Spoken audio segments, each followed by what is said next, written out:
अस्सलाम वालेकुम वतन वासियो। ही मुंहिंजो स्कूल आहे गुल मोहम्मद राहो।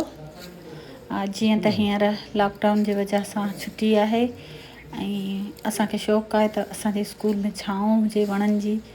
सो वण त ॾिसण में तमामु घणा ख़ूबसूरत आहिनि, पर छा आहे त हीउ पन थियण जो मौसमु आहे, बहार जी आमद आहे, उन में काफ़ी पन किरंदा आहिनि।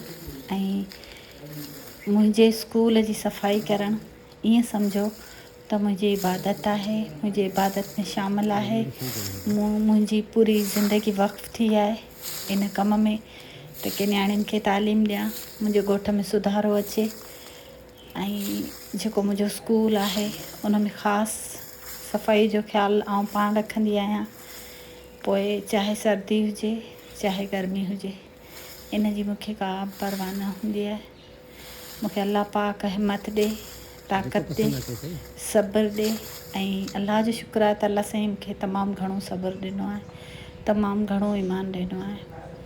केरु यकीन कोन कंदो, पर जेको मुंहिंजो स्कूल आहे उनखे हमेशह आउं पंहिंजे हथनि सां साफ़ु कंदी आहियां ऐं मूंखे तमामु घणो सुठो लॻंदो आहे। कॾहिं कॾहिं थींदो ईअं आहे त राति जो बि आउं पंहिंजे स्कूल मां ॿारी ॾेई ईंदी आहियां, जॾहिं सॼो लोक लका सुतल हूंदो आहे ऐं आउं पंहिंजे स्कूल जी सफ़ाई करे छॾींदी आहियां।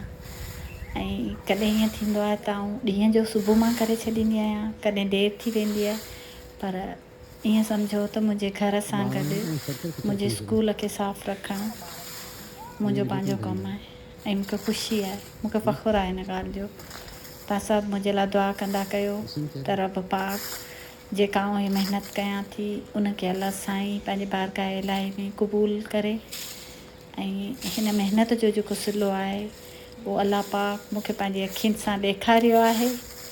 ऐं अॻियां बि अल्लाह पाक मदद कंदो, अल्लाह पाक आसानियूं कंदो, अल्लाह साईं तव्हां सभिनीनि खे ख़ुशि रखंदो।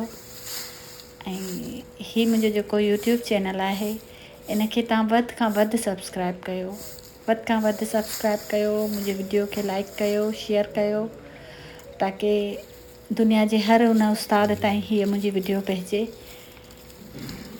त अॼु अम्बरीन राहो पंहिंजे स्कूल खे पंहिंजे हथनि सां साफ़ु कंदी आहे।